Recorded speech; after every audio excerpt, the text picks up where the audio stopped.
pessoal da internet às vezes pergunta onde eu viajo, quem que é o urso que você tanto fala?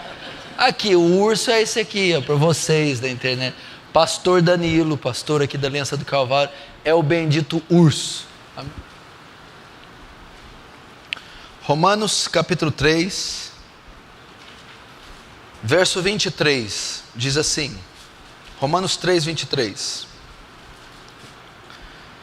Pois todos pecaram e carecem da glória de Deus, ou destituídos da glória de Deus estão, sendo justificados gratuitamente por sua graça, mediante a redenção que há em Cristo Jesus, a quem Deus propôs no seu sangue, como propiciação mediante a fé, para manifestar a sua justiça, por ter Deus, na sua tolerância, deixado impunes os pecados anteriormente cometidos, tendo em vista a manifestação da sua justiça no tempo presente, para ele mesmo ser justo e justificador daquele que tem fé em Jesus.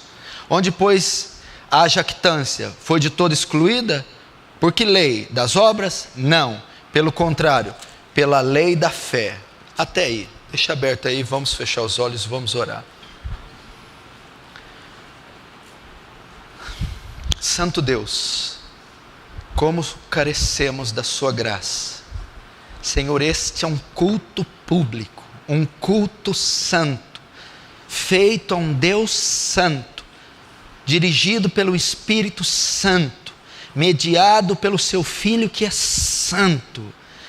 A única coisa que eu te peço, demonstra seu poder, toma as rédeas desse culto, toma corações e mentes cativos à tua palavra, que haja temor e tremor diante do seu santo nome. Somos criaturas indignas, imerecedoras de tamanha glória, e de nos atrever, dirigir a ti o rosto e nossas palavras, mas baseado nas beneficências e na aliança de Davi, baseado nas suas muitas misericórdias, eu vou a ti, na incondicionalidade do seu amor, e rogo por mim e por essas criaturas que pelo sangue do seu Filho foram feitos seus filhos. Fala conosco, ensina-nos, receba glória para si, faz teu reino avançar e nos conforma à imagem do seu Filho, em nome de Jesus, amém. Eu abri nesse texto porque à luz desse texto eu quero mais uma vez relembrar vocês, reafirmar vocês da grandiosa e a maior mensagem da Escritura. Nós estamos fazendo aqui, você sabe, uma série do evangelismo e do evangelho. E se fosse por mim, eu pregaria só sobre esse tema todos os domingos, todos os cultos, todos os dias até eu morrer, até Jesus voltar. Mas é evidentemente que a igreja necessita de abordar outros temas. Mas eu particularmente sou apaixonado por esse tema, a mensagem do glorioso Evangelho de Cristo, a grande mensagem da Escritura, o grande tema da Escritura, o tema central da Escritura. Se você é um cristão, se você se diz crente, mas não domina essa mensagem, tem algo errado com você. Infelizmente você é um cristão deficiente, débil, fraco. Você pode dominar qualquer outra doutrina, qualquer outros textos da Escritura. Você pode ser versado no grego, no hebraico, no aramaico, que foram as línguas escritas. Você pode conhecer e ir com Flávio Joséfo, o historiador Filo, e destrinchar toda a história dos hebreus, toda a história do Antigo Testamento. Você pode conhecer cada jota e tio da lei. Você pode ser versado nas cartas paulinas. Você pode ser um bom escatólogo. Mas se você não é versado, se você não domina a mensagem do Evangelho, você domina muito pouca coisa. É o tema central. Você vê nos primeiros capítulos da Bíblia, o Evangelho já está ali. Nos últimos capítulos, o Evangelho está ali. Cada folha da Escritura possui a mensagem do Evangelho. Cada folha da Escritura possui a mensagem do Evangelho. É o tema central de tudo. Você pega Gênesis, Deus cria o céu e a terra, Gênesis capítulo 1. No 3, o homem peca. No 3 já tem o Evangelho. Quando Deus amaldiçoa a terra e a serpente, Ele diz assim, amaldiçoa uma serpente, tu lhe ferirá o calcanhar, diz para a serpente, com relação ao homem. E tu lhe ferirá a cabeça. Já ali é o proto-evangelho. Já está falando que esse ferirá a criação, ou que esse morrerá na cruz, mas ele na cruz esmagará a cabeça da serpente. Já fala do evangelho. Aliás, até antes disso já fala. Por quê? Porque quando Adão peca, ele vê que está nu, se esconde, cobre-se com folhas. Mas Deus mata um animal, pega a pele do animal e faz uma roupa de pele de animal para Adão. Ali já tem o evangelho. O quê? A morte de um animal, sangue derramado para cobrir a vergonha de Adão. A morte de Cristo para cobrir o nosso pecado. Ali o evangelho. Nos primeiros capítulos. O evangelho está em toda a Bíblia, em toda a Escritura. E você necessita dominar essa mensagem. Se eu escolhesse você agora aí, com o olho fechado, e pedisse para você me dizer o evangelho em 5 minutos aqui, o que você diria? Será que você já domina essa mensagem? Depois de eu ter pregado mais de 20 mensagens sobre o evangelho? O que é o evangelho? Eu não sei o que eu falaria. Eu não sei, não me chama não conheço. Mas como você pode não conhecer a maior mensagem de todas? O coração da Escritura. O propósito da nossa existência. O propósito da nossa existência. Nosso começo, meio e fim passa pelo evangelho. Ele não é só mais um tema, só mais uma história, só mais uma mensagem. Ele é o tema, a história, a mensagem. Tudo converge no evangelho. O evangelho é eterno, foi criado na eternidade. Antes que o mundo viesse a existir, nós viéssemos a existir, já havia o evangelho. Já havia um plano eterno de redenção, de salvação. E hoje a solução para o mundo é o evangelho. Você quer saber qual a solução dos seus problemas? O evangelho. Você quer saber qual é a razão e a fonte da sua felicidade? O evangelho. Você quer saber como fundamentar uma vida sólida, preparada? O evangelho. Não me venha me pedir curas de caroços, prosperidade, portazinhas abertas, ou um arrepio no final do culto, você ter um pouco de paz para dormir.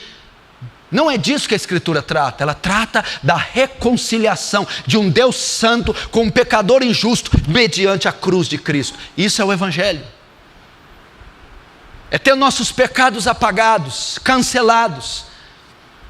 É ter a nossa aliança refeita com Deus, é ter paz com Deus, é ter quebrado o muro de separação entre nós e Deus.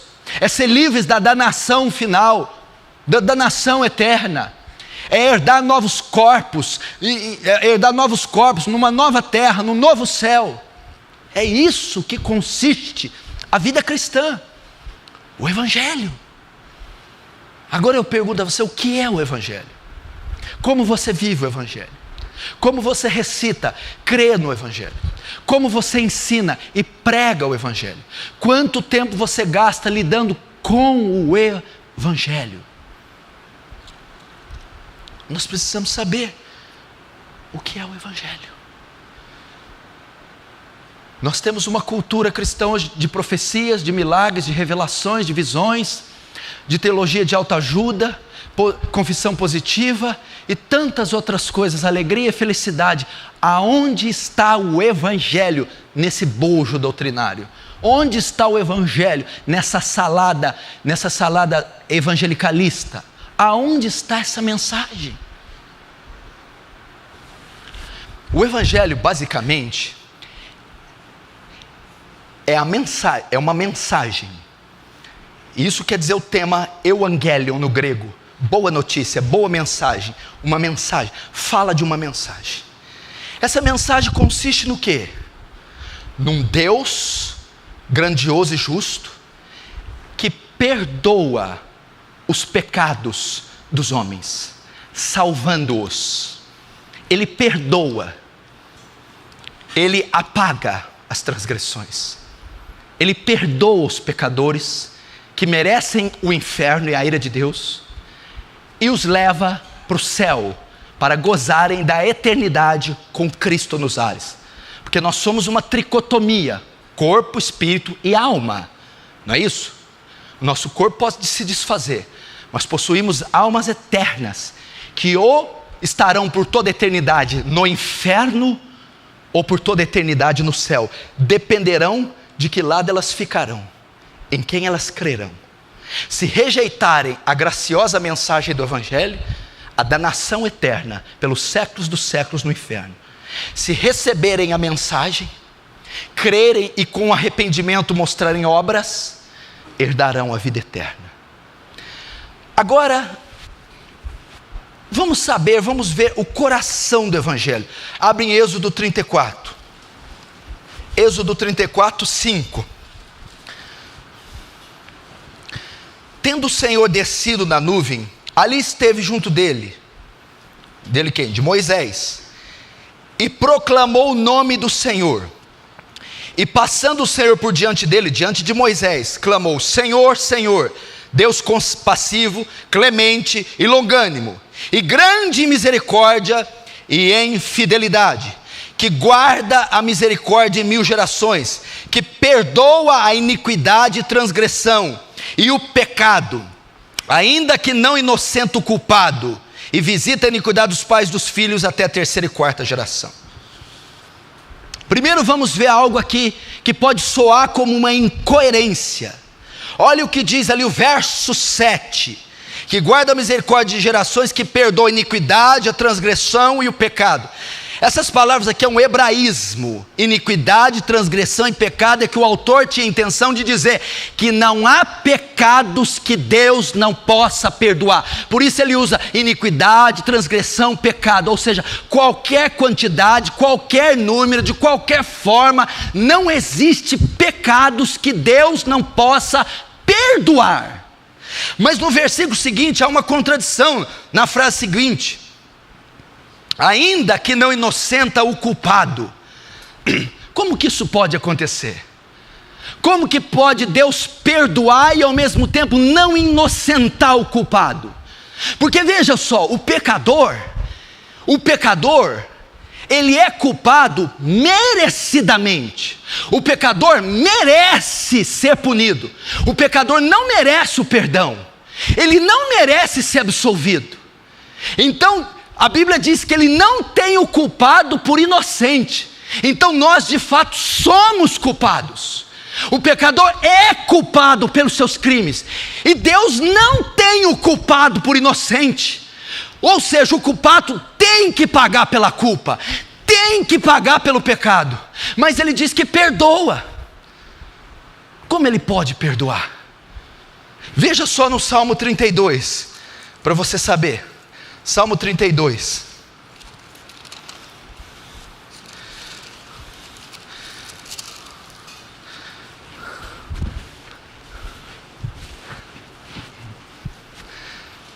Salmo 32, verso 1. Bem-aventurado aquele cuja iniquidade é perdoada e cujo pecado é coberto.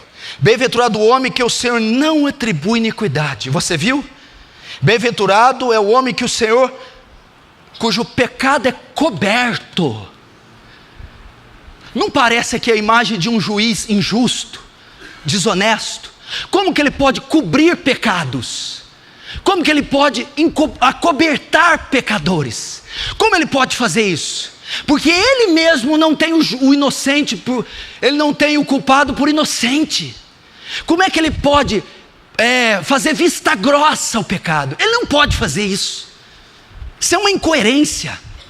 Bem-aventurado aquele a quem Deus não atribui pecado. Mas como ele pode não atribuir se nós de fato somos pecadores? Não tem ninguém inocente aqui. Alguém é inocente? Alguém aqui é inocente? Ninguém aqui é inocente. Quem aqui não é culpado pelo que faz? Todos aqui são culpados. Todo pecador é culpado. Todo pecador merece pagar pelo seu pecado, merece a condenação. Como que Deus pode simplesmente cobri-los? Como que eu posso pegar o assassino de 15 bebês e acobertá-los, sendo eu um juiz? Isso não é justiça. A justiça deveria ser eu condenar o assassino de 15 crianças, eu expô-lo publicamente, eu dar uma sentença e condená-lo num julgamento rigoroso à prisão perpétua ou à cadeira elétrica. Mas Deus não, Ele encobre o pecado do assassino, da prostituta, do bêbado, do mentiroso. Ele cobre. Ele não atribui.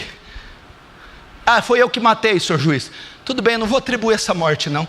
Pode ir, está solto. É no mínimo estranho isso, não é? Agora abre em outro livro. É um pouco mais difícil, mas você acha? Vai pegando os salmos indo, que é Miqueias. Pega Isaías, Jeremias, Lamentação, Ezequiel, Daniel, e você vai chegar Oséias, Joel, Amós, depois você vai chegar em Obadias, Jonas, Miqueias. Você estudar o livro de Miqueias, é uma benção. Miqueias.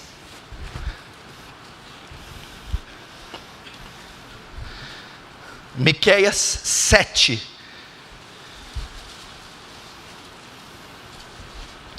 Verso 18. Miqueias 7, 18.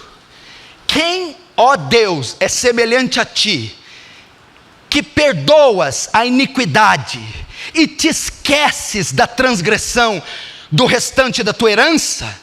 O Senhor não retém a sua ira para sempre, porque tem prazer na misericórdia. Tornará a ter compaixão de nós, e pisará aos pés as nossas iniquidades, e lançará todos os nossos pecados nas profundezas do mar. Como que Deus pode fazer isso? Como que Ele pode perdoar a iniquidade, esquecer a nossa transgressão? Como Ele pode pisar nas nossas iniquidades, embolá-las e lançá-las no mar? Como Ele pode fazer isso sem deixar de ser justo? Não é justo fazer isso. Ele não pode simplesmente abrir as portas do inferno e falar: sai, seus pecadores, assassinos, prostitutas, loucos, blasfemos. Se Ele fizer isso, Ele perde, Ele fere um dos seus mais excelentes atributos, a sua justiça. A justiça de Deus ordena que Ele pague cada um segundo é devido. Ou seja, como Ele deve pagar pelo pecador? Como é devido ao pecador? Receber punição, condenação. E aqui está dizendo que Ele pega e lança no mar do esquecimento.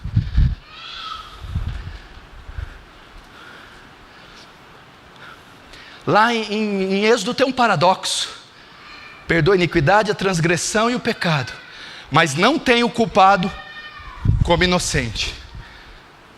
Não tem o culpado como inocente. Como pode ser isso? As crianças no fundo, por favor, quietinhas. Como pode ter isso? Vamos ver para você ter uma ideia. Agora, Provérbios capítulo 17, para você entender. Provérbios 17.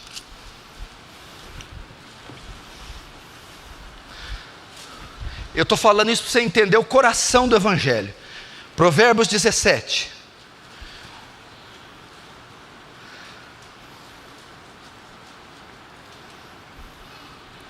Verso 15.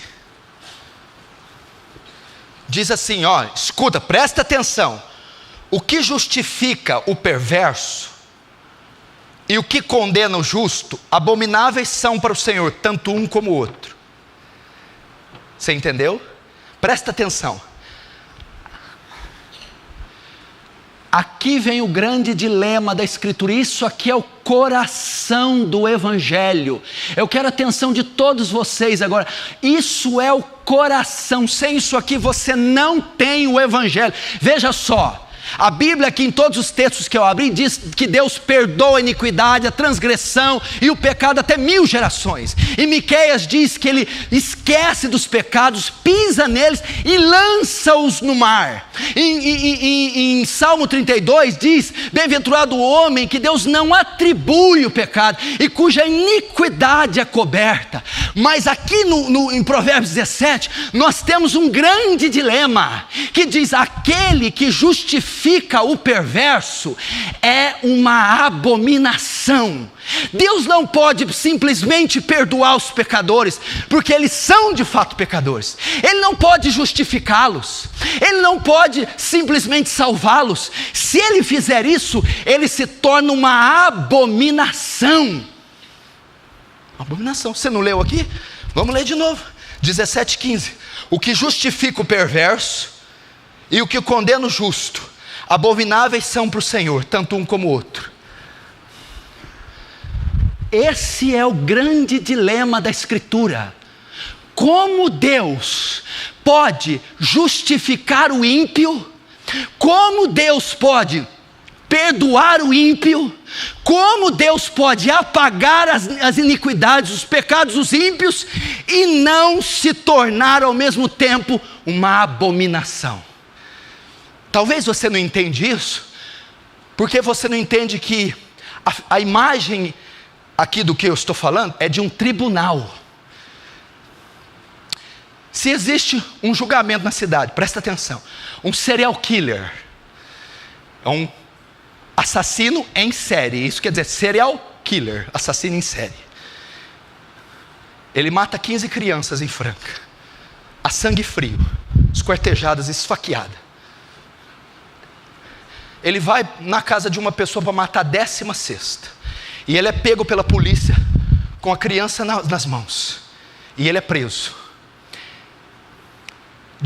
Ele vai ser julgado pelos 15 assassinatos que cometeu. No seu julgamento ele confessa: eu matei as 15 crianças. Por esse crime, o Estado ordena que ele seja punido com a execução na cadeira elétrica, seja morto. Ok? O Estado, a justiça do Estado exige que esse assassino de 15 crianças pague com a própria vida. Ok? Chega o dia do julgamento, ele está no banco dos réus, e lá está o juiz. Aí sabe o que o juiz faz? Manda ele levantar, bate o martelo: pode sair, meu filho, eu te absolvo dos crimes. Você acha que esse juiz é justo? Sim ou não? Esse juiz é uma abominação. Se esse juiz é justo, o que ele tem que fazer com o homem que matou 15 crianças?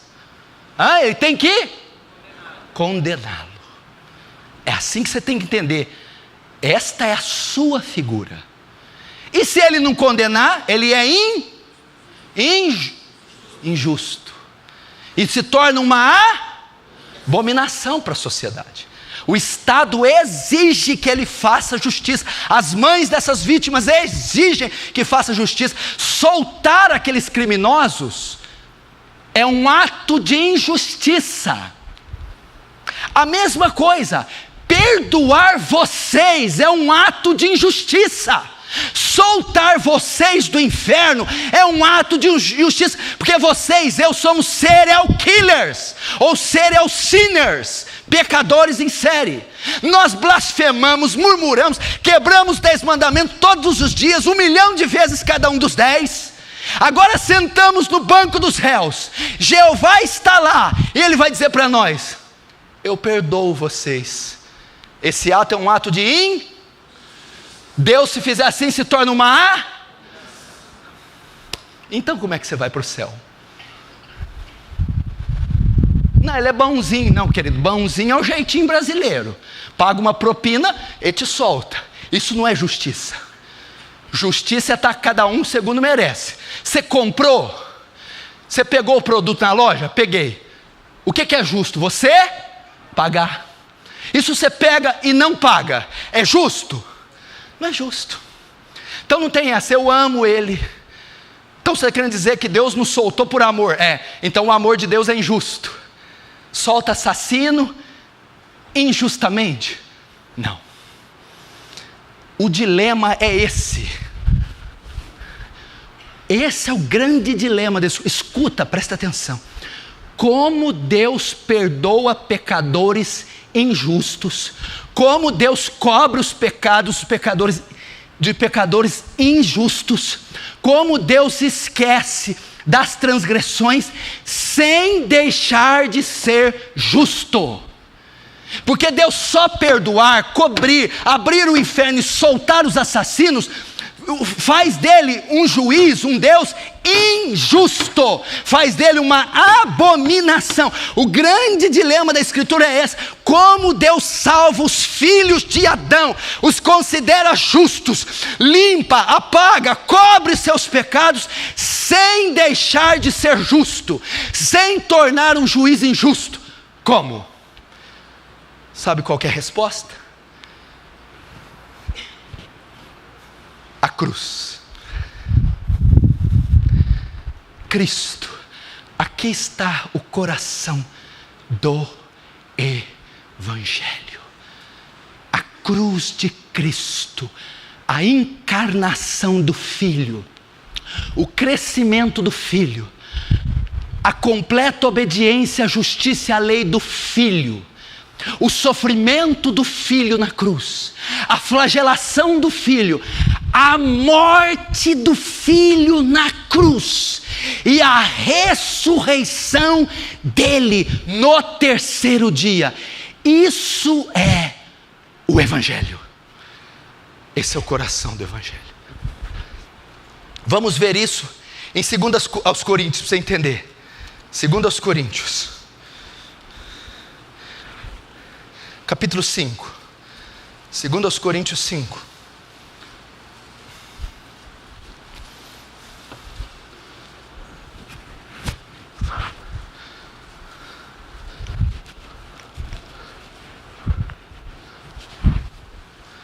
Segundo aos Coríntios 5, vamos lá, verso 15, verso 21, 2 Coríntios 5, 21, olha lá, você vai saber como Deus nos perdoa. Aquele que não conheceu o pecado, de quem Paulo está falando aqui? Aquele que não conheceu o pecado, ele o fez pecado por nós, para que nele fôssemos feitos a justiça de Deus. A resposta para esse dilema é essa: como Deus pode perdoar, justificar, salvar pecadores sem deixar de ser justo, sem se tornar um juiz injusto e ser uma abominação? É enviando o seu Filho como um sacrifício substitutivo, propiciatório, em nosso lugar na cruz. E o texto diz: aquele que não conheceu o pecado. O que está dizendo? O santo Jesus, o imaculado Jesus, o puro Jesus, o divino Jesus, sem nenhum pecado, naquela cruz, por nós se fez pecado. O que é isso? Para Deus salvar o pecador, os pecados dos pecadores tinham que ser punidos. Os pecados dos pecadores, a justiça requeria punição. A justiça pelos pecados dos homens tinha que ser satisfeita. Os pecados tinham que ser punidos. O que Cristo faz? Assume nossos pecados, trazendo de volta para o tribunal, assume nossos crimes, os homicídios, os assassinatos, a cobiça, a mentira, a inveja. Ele se faz pecado, não que ele tenha cometido, isso é uma blasfêmia, Jesus nunca pecou, mas ele assume no seu corpo, na sua humanidade, ele carrega sobre ele as culpas, as iniquidades, as transgressões dos homens. É isso que ele faz. A chamada aqui na cruz, a doutrina da imputação. Naquela cruz, Cristo, Deus, imputa nossos pecados em Cristo. Você conhece amputar? O que é amputar um braço? Tirar para fora, cortar. Imputar é inserir, colocar, acreditar. Nossos pecados na cruz, crimes, nossas culpas foram imputadas, lançadas, insufladas, jogadas sobre Cristo. Logo, nossos pecados trazem sobre nós culpa. A culpa requer uma punição. A punição vem em forma de ira. Ok? Agora, ficamos livres da culpa, livres da punição e livres da ira. Por quê? Porque aquele que assumiu o pecado, Cristo na cruz, assume também a culpa, assume também o crime, e assume também a punição, e a ira que é para ter caído em nós, cai sobre ele, naquela cruz. A cadeira elétrica foi ligada, não sobre você, não com você sentado, a cadeira elétrica foi ligada em Cristo, e foi despejada toda a descarga, não da eletricidade humana, mas da ira de Deus na cruz. Então naquela cruz, Ele paga pelos nossos pecados, satisfaz a justiça, não do Estado, a justiça de Deus, recebendo a ira sobre Ele, morrendo. Então, se fazendo o pecado por nós, pagando, recebendo a culpa por nós, sofrendo a punição por nós, em forma de ira, morrendo, Deus então, através de Cristo, pode agora nos perdoar, nos justificar, pode agora nos considerar justos e salvos. O texto ainda continua: aquele que não conheceu o pecado, Ele o fez pecado por nós, para que nele fôssemos feitos a justiça de Deus. Presta atenção, para você entender aqui. Para um pecador ir para o céu, ele tem que ser considerado justo. Mas como você pode ser considerado? Você não é justo. A questão não é que você quebrou a lei uma vez, a questão é que você não faz outra coisa além de quebrar a lei. Você não faz outra coisa. Então você é injusto. Para ir para o céu, você tem que se tornar justo. Como? Aí vem a segunda doutrina, a doutrina da dupla imputação. Se só os seus pecados fossem atribuídos em Cristo, você estaria livre da culpa do pecado. Então você não poderia ir mais para o inferno. A culpa foi lançada sobre ele. Mas também você não poderia entrar no céu, porque não há mérito nenhum em você para ir para lá. Você não cumpriu a lei, só pode ir para o céu quem cumprir toda a lei. E você já cumpriu toda a lei? Quem já cumpriu toda a lei? Cumpriu. Então como é que você vai para o céu? Dupla imputação, olha só. De sorte que uma vez o pecado de Cristo, nosso pecado é imputado sobre Cristo, ficamos livres da culpa. Só existiu um homem que obedeceu toda a lei de Moisés. Só existiu um homem que cumpriu toda a justiça de Deus. Lembra quando ele foi batizado? João Batista diz assim: ué, eu que preciso ir a ti, tu que vem a mim? Não, João Batista, convém cumprir toda a justiça de Deus. E até batizar nas águas, Jesus batiza. Só existiu um homem que cumpriu toda a justiça. Quem foi esse homem? Jesus. Logo, todo o mérito de cumprir a justiça é de quem? Mas naquela cruz ocorre uma dupla imputação. Nosso pecado é imputado sobre Cristo, e o mérito dele ter cumprido toda a lei de Deus, a justiça dele é imputada sobre nós, lançada, dada para nós, colocada em nós. Há uma dupla imputação. Olha só, o meu vil pecado que me condena é lançado sobre ele, e a justiça, o mérito dele ter obedecido toda a lei é lançado sobre mim. Então naquele instante eu me torno justo, eu recebo os méritos de Cristo, eu recebo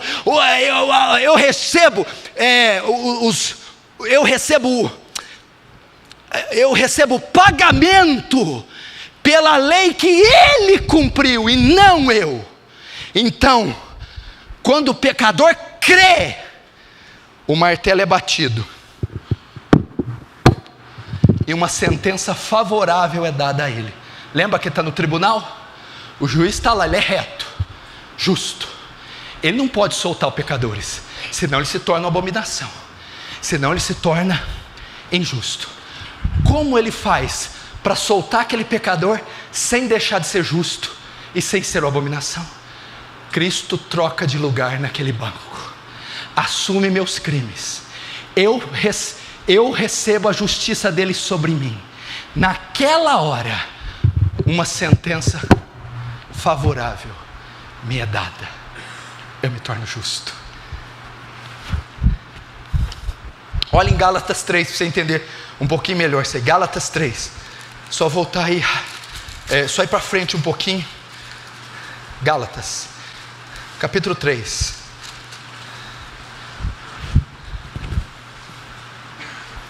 É mais forte ainda.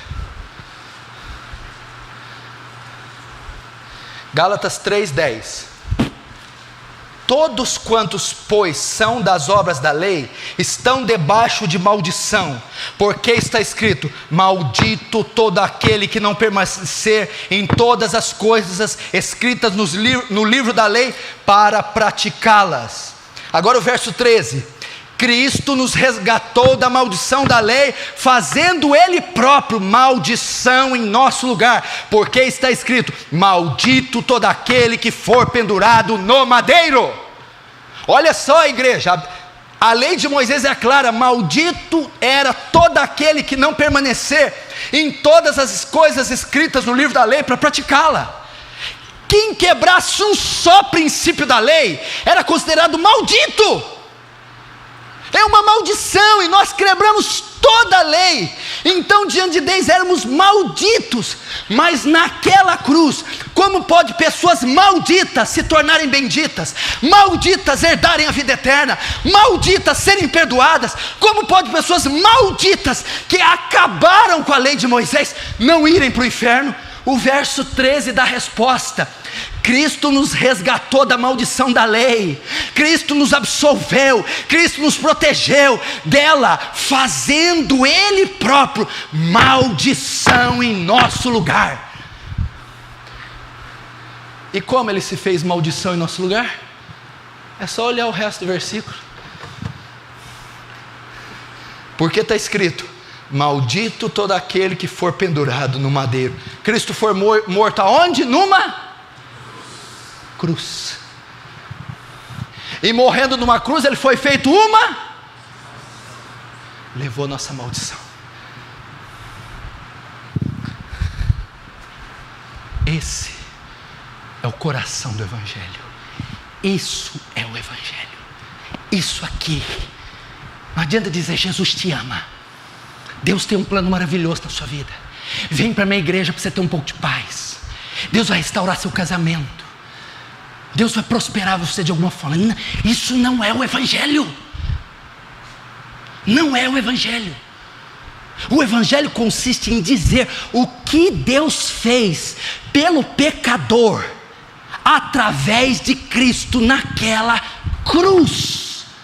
Isso é o coração do Evangelho. Isso aqui realça, só isso que eu disse, realça os atributos de Deus. Como assim realça? Querido, a santidade de Deus, a justiça, elas são tão elevadas que Ele teve que matar o próprio Filho. A santidade de Deus foi tão ofendida que Ele tinha que descarregar a ofensa recebida em forma de ira sobre alguém. E como Cristo levou nosso pecado e ofensa, Ele descarregou toda a sua ira no seu próprio Filho, naquela cruz. Isso é o Evangelho.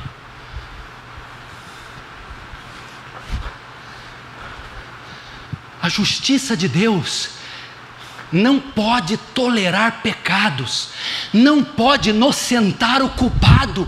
A justiça de Deus é tão elevada, presta atenção. Imagine que a justiça de Deus vai olhar para a terra e ela vai mirar o pecado. E onde ela mirar, ela descarrega a ira. Ela tem que satisfazer, ser satisfeita. Deus está lá em cima, a justiça. Quando Ele olha para a terra, Ele vê nossos pecados todos em Cristo. Então Ele satisfaz a justiça dEle, descarregando a ira de Deus, a própria ira, no seu Filho, condenando, executando, matando. Você aprende os atributos de Deus, você aprende sobre a justiça, quão elevada ela é.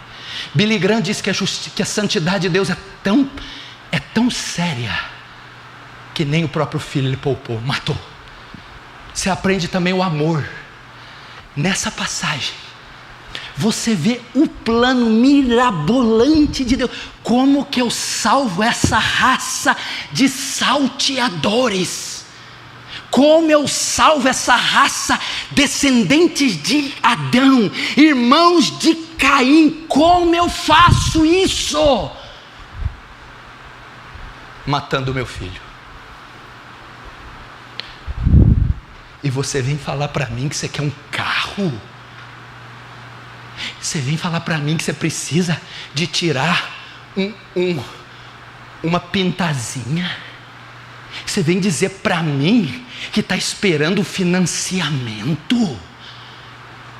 Olha a riqueza da glória que eu estou te dizendo. Você vem dizer para mim que quer um carro? Padeça você com seu carro.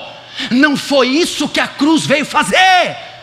Olha o amor de Deus se fazendo homem, sofrendo, assumindo culpa de assassinos e pagando por um pecado que Ele não cometeu, para que você fosse salvo, justo, herdasse a vida eterna.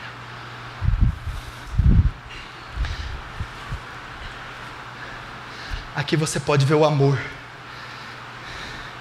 Aqui você pode ver o coração do Evangelho. Esse é o Evangelho de Cristo. Agora você entende porque Paulo pode escrever em Romanos 3, 26, sendo Ele justo e justificador do que os crê. Ele é justo, Ele justifica o pecador, Ele é justificador do pecador, Ele salva e cobre pecado, perdoa, sem deixar de ser justo. Ele se torna justo e justificador do que os crê. Como ele se torna justo? Como ele é justificador e justo ao mesmo tempo? Como ele justifica o ímpio sem ser uma abominação? Como ele justifica, salva, perdoa o ímpio sem ser injusto? Resposta: a cruz de Cristo. A encarnação do Verbo, o sofrimento do Verbo, a imputação do nosso pecado, a imputação da justiça em nós, o despejar da ira no Filho, satisfazendo a própria justiça. Agora eu não acabei não, se falar até aqui ainda não é o Evangelho. Falta um adendo, um item: a ressurreição. Porque se Cristo estivesse só morto, vã é a nossa fé e morreríamos nossos pecados. Se ficasse só na morte, não poderíamos herdar a vida eterna. No terceiro dia, glória a Deus, que os céus e os anjos e a igreja, num coro uno, louvem e adorem esse nome. No terceiro dia, a morte, Pedro diz, soltas as ânsias da morte, porque não era possível que por elas ele fosse preso. No terceiro dia, ressuscitou dos mortos em glória e vive para sempre. Por que ele ressuscitou? Porque veja só, ele estava obedecendo princípios da lei, das sombras da lei mosaica. Hebreus diz assim: sem derramamento de sangue não há remissão de pecados. Hebreus 2 diz que toda transgressão recebeu justo castigo. No ano da expiação, o sumo sacerdote oferecia um animal, borrifava o sangue no propiciatório para cobrir o pecado dos homens. Cristo veio como uma propiciação, como um sacrifício vicário. Ele veio na forma de homem para salvar homens, e ele veio se se oferecer como um sacrifício. Por isso ele é chamado o Cordeiro de Deus, que tira o pecado, que encobre, que apaga, que perdoa o pecado do mundo. E naquela cruz, que é uma espécie de um altar, ele é oferecido como um sacrifício e como uma propiciação. O que é uma propiciação? Um sacrifício que aplaca a ira de Deus. Suponhamos que a ira de Deus, ela é do tamanho de um cometa, 100 vezes maior que a terra. Um cometa flamejante. A ira de Deus é um cometa. E esse cometa vinha em direção da terra. E a hora que ele chocasse com a terra, ele ia fulminar, trucidar, exterminar toda a raça humana. Pois a ira de Deus é um cometa milhões de vezes maior que esse. E ele estava vindo sobre você. O que é propiciação? Quando esse cometa 100 vezes maior que a Terra vinha fora de órbita para colidir com a Terra, para colidir com você, Jesus naquela cruz abre os braços, coloca as costas sobre o cometa, você na frente dele, e ele diz: agora solte o cometa.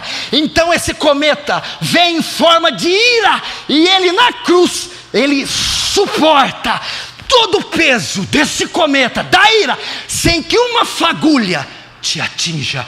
Isso é propiciação, um sacrifício que aplaca, apazigua, suporta, retém a ira de Deus.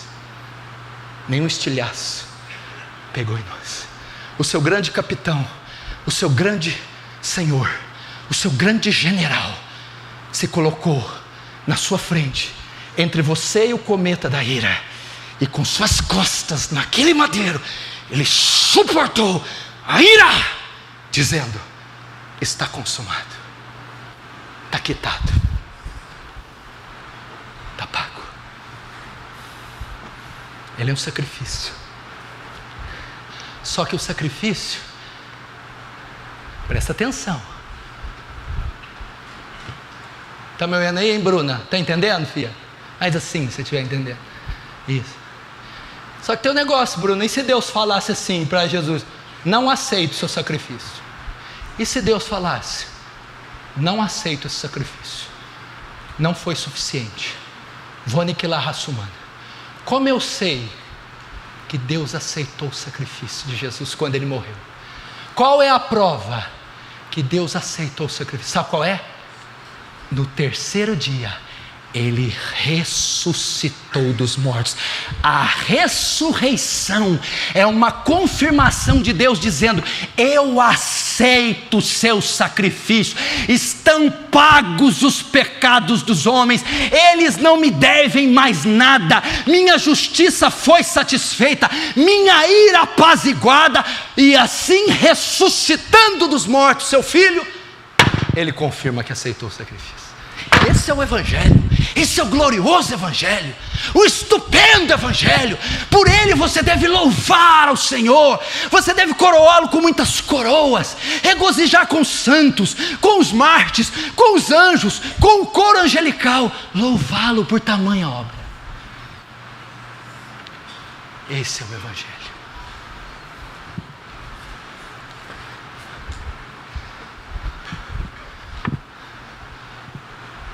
Se você não sabia isso que eu falei até hoje, então você não conhecia nada do Evangelho. Porque se você não conhecia o Evangelho, sim. Como que você pregava? Olha, Jesus morreu por você na cruz para te salvar.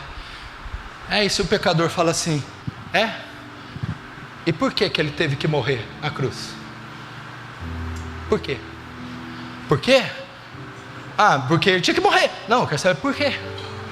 Por que ele ressuscitou? O que aconteceu naquela cruz? O que foi feito lá? Por que Jesus? Por que ele era homem? Por que ele ressuscitou? Por que foi sangue? Por que foi cruz? Por que foi madeiro? Não sei. Então você não sabe o Evangelho. Esse é o coração do Evangelho. Como Deus justifica, salva, perdoa pecadores. sem se tornar um Deus injusto, sem ser uma abominação. Ele não pode simplesmente abrir o inferno e dizer: saiam pecadores. Se ele fizer isso, ele se tornará a maior abominação da história, o ser mais injusto que já existiu. Ele não pode fazer isso. Agora, como ele faz? A resposta é a cruz de Cristo, a encarnação, a morte, sepultamento e ressurreição do Filho de Deus. Se você concorda comigo que essa é uma gloriosa mensagem, se essa rude cruz te alcançou, se você pode derramar lágrimas, não é porque tem um carro zero na sua casa, não é porque você tem uma TV de LED, de LCD, não é porque você conseguiu emagrecer ou uma namorada bonita, mas se você pode se regozijar por tamanha graça demonstrada, tamanho amor, se você pode cantar como os santos do passado, rude cruz se erigiu nela um dia, se você pode dizer: foi na cruz, onde um dia eu vi meus pecados castigados em Jesus. Se você pode cantar a cruz, se você pode bater no peito, miserável, imerecedor, pecador, mas salvo pela graça de Deus. Se você pode cantar Amazing Grace, how sweet the song, ó graça maravilhosa, como é doce o seu som, que salvou um miserável pecador. Essa é a história das histórias, o tema dos temas, a mensagem das mensagens. Essa é a nossa vida, o glorioso Cristo. E daqui um dia, esse esquadrão que está sentado comigo será tomado aqui em glória e apresentará diante dele com suas fardas angelicais, as suas fardas celestes, as suas fardas alvas como a neve, batendo continência em fila para o capitão da salvação. Os portões serão abertos e você será convidado por ele mesmo: vinde rebanho, vinde benditos do meu Pai, entrai na salvação, gozai da eternidade para sempre. Você verá isso. Oh, glória a Deus. Feche os seus olhos, curva a sua cabeça. Glória a Deus, glória a Deus. Agradeça, glória a Deus. Agradeça por essa cruz maravilhosa, por essa cruz bendita.